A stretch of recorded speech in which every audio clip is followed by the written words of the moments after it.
Welcome to the Tipping Point Show. I'm Jimmy Evans. I'm so glad that you've joined me today. I've got a really important message for you, and before I bring it, I just want to say that we have an End Time Prophecy Conference coming up on September the 17th, right here in the Dallas area, Grapevine, Texas, at Fellowship Church. Wonderful church. Pastor Ed Young, he's going to be one of our speakers there. This is an all-day conference from 9 in the morning until 5 in the afternoon. I'll be speaking first and last. I'm going to go 2 times that morning. I'm also going to be speaking the next morning on Sunday morning at Fellowship Church on End Time Prophecy.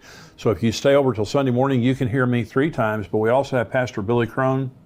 He's been on the show here many times, and so great friend, tremendous end time speaker, written many books on the end times. We have Greg Laurie, who is a contributor here at endtimes.com. He's written many books on the end times, great speaker.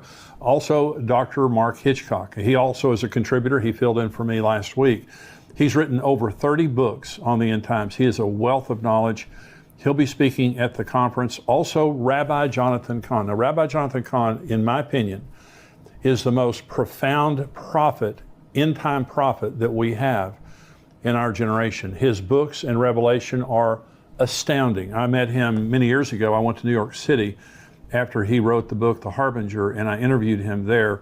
Dear friend of ours, but he is going to be there bringing a special message at the conference. So we have a great lineup of speakers all day long. It's $99 for the conference. It is a $49 for the live stream. And so you can go on conference.endtimes.com and sign up. Bring somebody with you. Bring friends, bring your family, bring a group for your church. We would love to have you. That is conference.endtimes.com. We would love to have you be there. I would love to see you there. Now, I want to talk on this program. We're all saddened by what's happened in Uvalde, and it's just absolutely horrific to see someone as evil as that young man go into a school and just shoot. He shot his grandmother in the head shot her in the face before he went to the school.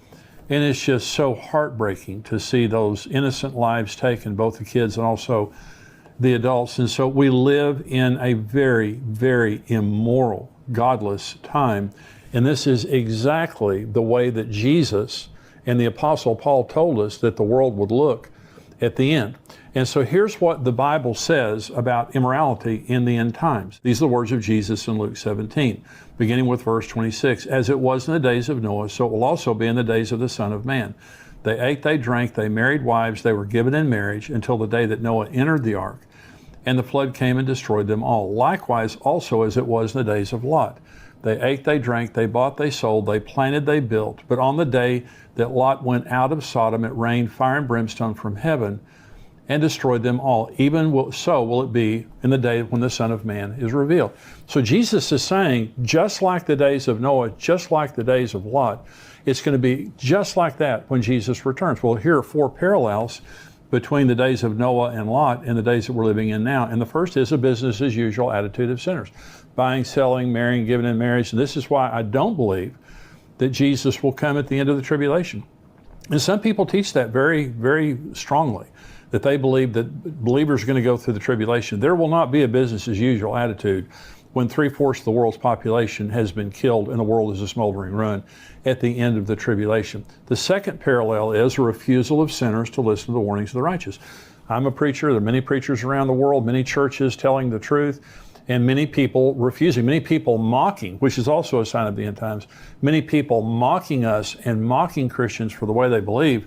Noah and Lot did not have one convert, either of them. In fact, Lot lost his wife. She turned back and became a pillar of salt on the way out of Sodom and Gomorrah. And so just the world that we're living in and just their mockery of Christianity, that is a sign of the times. The third parallel is a sudden removal of the righteous from among the wicked. Noah got on the ark, God lifted him above the flood the way he will lift us up above the tribulation. And then, of course, Lot went out of Sodom and Gomorrah. The angels that came in to take Lot and his family out said, we can't judge this place until you're gone and you have arrived safely at your destination. Again, that's why I don't believe that we're going to go through the tribulation. We are not destined for wrath. The fourth parallel is cataclysmic judgment. The tribulation will be cataclysmic judgment upon the world. Sodom and Gomorrah, 100% death. In the case of the flood, 100% death. It was a cataclysmic judgment that's going to happen when the tribulation, when the rapture happens and the tribulation comes to the world. This is what Genesis says. When Jesus says it'll be like the days of Noah and the days of Lot, this is what the book of Genesis says about the times of Noah. This is the genealogy of Noah. Noah was a just man, perfect in his generations. Noah walked with God. And Noah begot 3 sons, Shem, Ham, and Japheth. The earth was also corrupt before God, and the earth was filled with violence. Listen to that. So God looked upon the earth, and indeed it was corrupt, for all flesh had corrupted their way on the earth.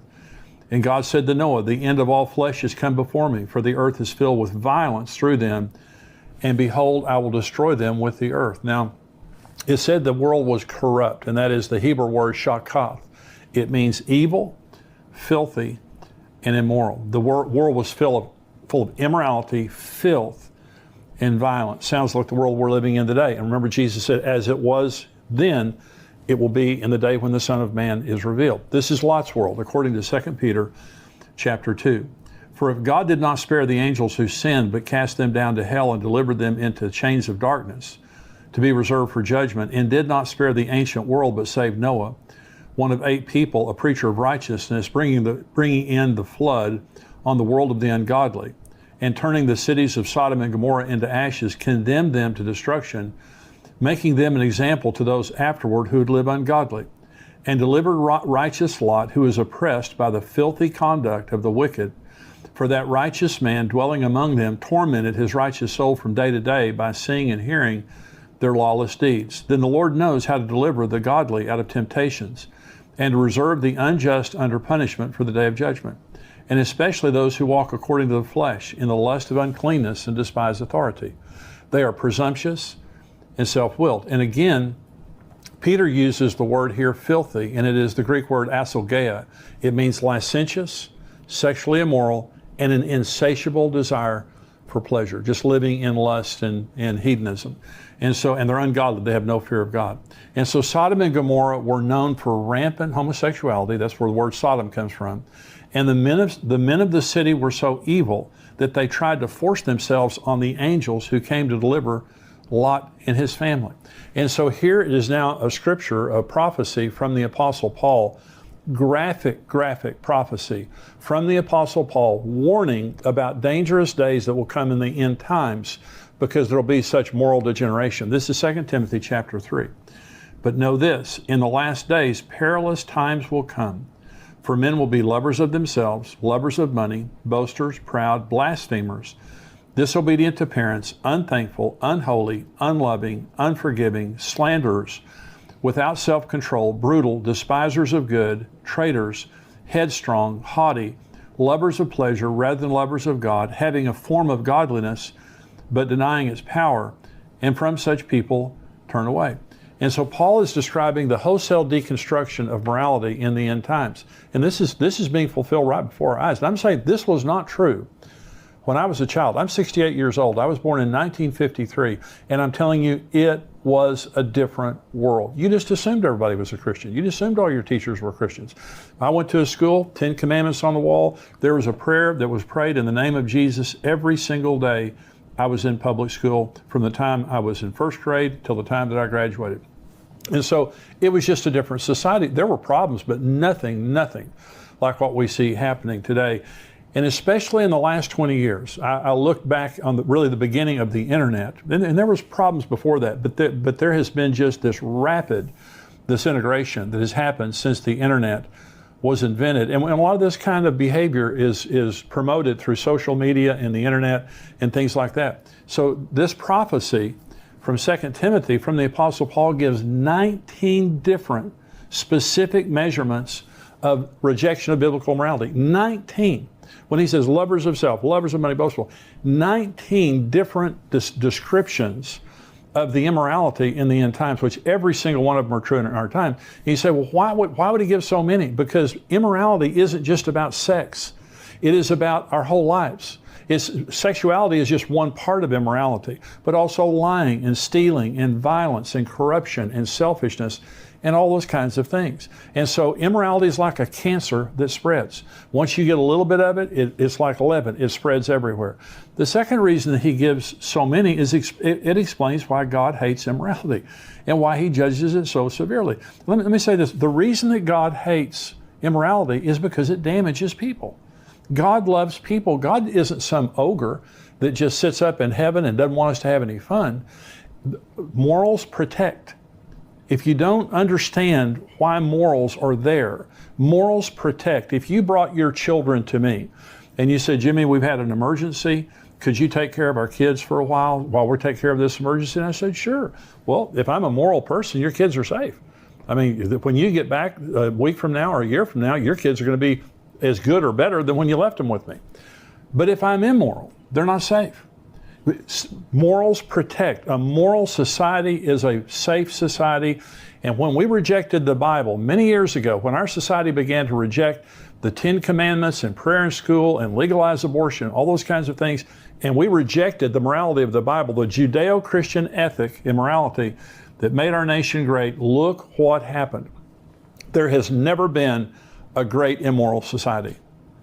Rome, Greece, Egypt, Babylon, you go back in world history, they began as moral societies that become great, and they fall from within because they no longer have the protection of morals. And our founding fathers warned us that the Constitution of the United States was designed for a moral and godly people, and it was wholly inadequate for the government of any other.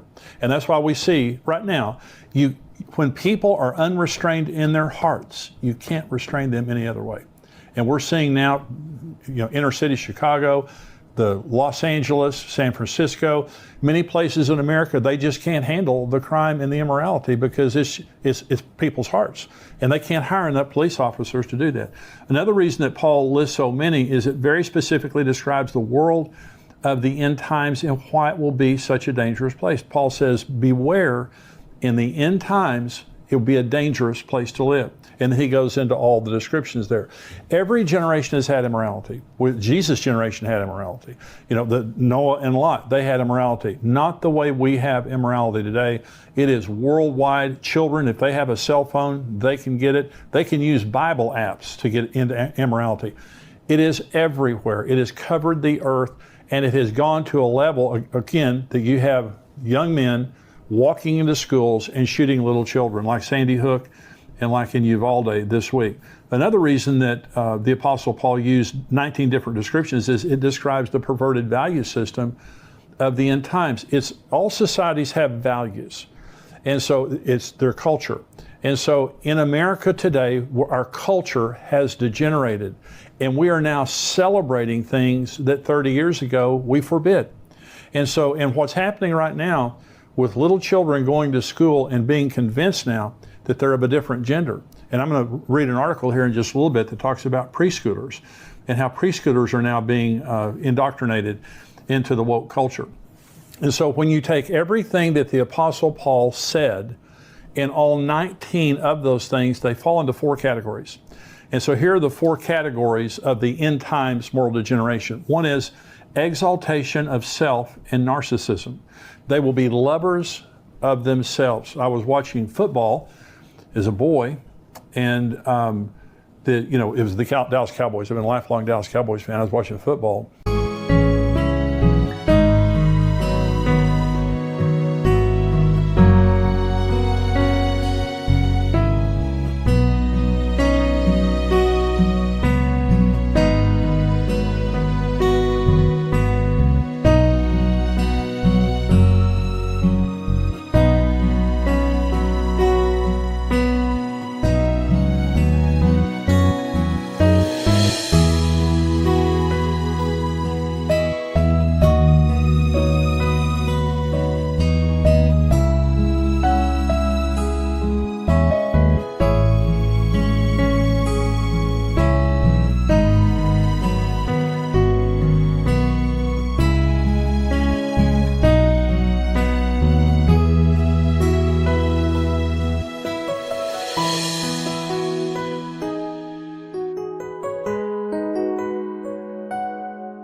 And football players did not strut or celebrate after they made a play. they wouldn't let you do that. And the first time I ever saw a football player pound their chest or celebrate, I believe it was Hollywood Henderson was in a football game, and Tom Landry pulled him out of the game because he considered that poor sportsmanship. And so, of course, today, everyone loves themselves. And I'm not saying there's anything wrong with celebrating if you're a football player. I'm just saying it was a different society, and people, they weren't as narcissistic. You weren't allowed to sit and take selfies of yourself all day long and send them to all your friends. It's not about yourself. And so lovers of self, here's what Paul says, lovers of self, boasters, proud, haughty, headstrong. This is the first thing that he says. Look at our society today. And the narcissism, the exaltation of self. Here's the second thing Paul says, is the rejection of authority. He said, disobedience to parents, lovers of pleasure rather than lovers of God, having a form of godliness, but denying its power. And when it's the word power there is the word dunamis, it means morality. It can mean spiritual power. It also means morality. They have a form of godliness, but they deny the morality of that godliness. And so many people today will, they say they believe in God, and they have a form of godliness, but they live very immoral lives. That's what that means. The third category would be rejection of moral standards. He says, unholy, without self-control, and despisers of good. Now, I spoke in a church service one day, and a boy band was in the audience. They're still famous. Very, very famous boy band was in the audience. And they came up to me before I preached, and they said, Jimmy, if you hear girls screaming, it's not about you. And I kind of knew that anyway, and because they were very, very famous. Now, they had taken purity rings, and this was very, very public. They had taken purity rings, and with their mom and dad, they had agreed they wouldn't have sex till they got married. They were vilified in the media. I mean, they were roasted in the media because they wanted to be pure before they got married. Okay, that's despisers of good. What once was a standard that people admired is now something that people slam as being idiotic. But nothing has changed with God. The thing about God, biblical morality is it doesn't change. It is a hard and fast standard that we live by. The number 4 category is disloyal, unloving, and verbally vicious, if that doesn't sound familiar. Paul says unloving, irreconcilable, unforgiving, blasphemers, slanderers, brutal, traitors, unthankful. The word unloving there is astorgeia, the Greek word. It means not even loving your family. When I was a young pastor, it was unheard of for a mother to leave her kids. I had never heard of it. I was a pastor of a very large church. And so you would see men sometimes leave their families, but not women. After I had pastored for 10 or 20 years, more and more parents killing their children, children killing their parents, parents preying on their children. That's what that means. It means you don't even have a normal love for your family anymore. And this is what we see today. The young man in Uvalde shot his grandmother in the face before he went and shot those kids. It's incredible. And so this is why God hates the immorality, and this is why there is such a horrific judgment that came on the world of Noah, of Lot, and is about to come on our world. Now, if you take all 4 of the categories that the Apostle Paul was talking about, describing the moral generation of the end times, and you flip it, here's what it means. Number 1 is exaltation of God over self. If you want to make this thing right and flip this thing over, rather than being narcissistic and arrogant, it means we humble ourselves before God. That's what we should be doing. That's what Christians should be doing. We shouldn't be like the world. We shouldn't be full of ourselves. And this is the whole issue of worship and focusing our lives on God. It's not about me. It wasn't about me. It's not about me. It never will be about me. It is about Jesus. When we go to heaven for all of eternity, we will worship Jesus Christ and not ourselves. The number 2 category, if you flip these things around, is submission to God's authority and to His delegated human authority. I submit my life to God. It's not about what I can do. It's about what I should do. I'm under God's authority. And it says they're rebellious to parents. They're disobedient to parents. And so if I'm a child, I should be submitted to my parents. I'm submitted to my boss at work. I'm submitted to the governing authorities. I have an attitude of submission. We now have Antifa, and we have these groups that are completely against all forms of authority. And so, this is growing in our society. Number 3 standard or category would be acceptance of absolute moral standards of the Bible, rather than being immoral and haters of good. We love good. And the fourth category is loving others loyally and sacrificially rather than being brutal, unforgiving, irreconcilable, and things like this. This is how America began. Those were the standards that made America great. And so America, and let me just say this, this will not get better. Okay. As believers, tình yêu đâu cứ phải muốn là quên được ngay, còn thương em nên anh đau lòng lắm đây. Dù ra sao anh cũng chẳng thể đổi thay, một cuộc sống không em anh phải làm sao đây. Tự thương lấy mình thôi đến đâu nhiều rồi, tự mình vỗ về thôi khi không ai cạnh bên. Tập yêu bản thân thôi để không phải buồn, rồi người thương hóa người dưng cứ sao lệ mi tuôn. Tự thương lấy mình thôi chẳng ai thay đổi, tự mình cố vượt qua nỗi đau sẽ bối xóa. Tập yêu bản thân thôi chớ nên yêu vội, tình yêu đâu phải trò chơi để cho ta lạc lối. we can be the salt and light of the world, but we know according to the words of Jesus that when he returns, it's going to be like Noah and it's going to be like Lot. He told us exactly what the world is going to be like, and that's why Jesus can come at any time. And I'm saying, for me personally, I want Jesus to come now. There's nothing in this life. All my family's going with me. All the people I care about are going with me. And this world is a rotten, evil place. And so again, it says that Lot's righteous soul was vexed day after day as he had to sit there and watch what those people were doing. And I know that that's the way many of you feel. That's the way I feel. When you see what's happening in Uvalde, when you see the things that are happening in the world right now, it just breaks your heart and it vexes your soul. And you say, how long can this go on? Well, it can go on until the time that the rapture happens, and that will happen. The world is not going to be a better place. I hope a lot of people get saved, and that's the job of the church, is for us to be salt and light in the world and for us to preach the gospel. And so that has to keep going on. And so here's what Jesus told us in Matthew 5. He said, you're the salt of the earth, but if the salt loses its flavor, how can it be seasoned? It is then good for nothing but to be thrown out and trampled underfoot by men.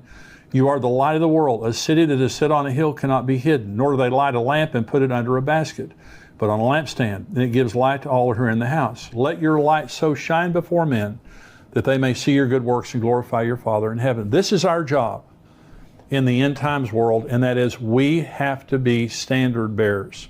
We have to be people of the light. It's so important. It's so important to be together with other believers, because when you get off by yourself, you weaken. Especially when you get around immoral people. 1 Corinthians 15:33 says, don't be deceived. Bad company corrupts good morals. And so if you let your kids be around bad kids, no one's perfect, but if you let them be around unbelievers, it's going to corrupt their morals. If you have friends, your closest friends are people who are unbelievers, who have ungodly lifestyles, it's going to corrupt your morals. We need to be around believers. We need to be in church like never before. And we need to be the salt and light of the world. That is what God has called us to do. And so if you're watching on YouTube, I hope that this message has been a blessing to you. Now, we have a subscriber-only area of this podcast, and I'm about to go into it right now. Plus, we have many other articles and videos all week long that come out. If you're not a subscriber to endtimes.com, it's $7 a month. It's $77 a year. We would love to have you be a subscriber. And this is how we support the ministry, is through subscriptions. And so $7 a month, $77 a year. We try to make it very affordable. But we have Greg Laurie, we have Dr. Mark Hitchcock, myself, writing articles, creating videos to keep you encouraged and informed on what is happening in the world that we live in. And I believe that it is a bargain for $7 just to receive some encouragement. Every single week, several times a week, we come out with articles and videos. Become a subscriber, endtimes.com. God bless you.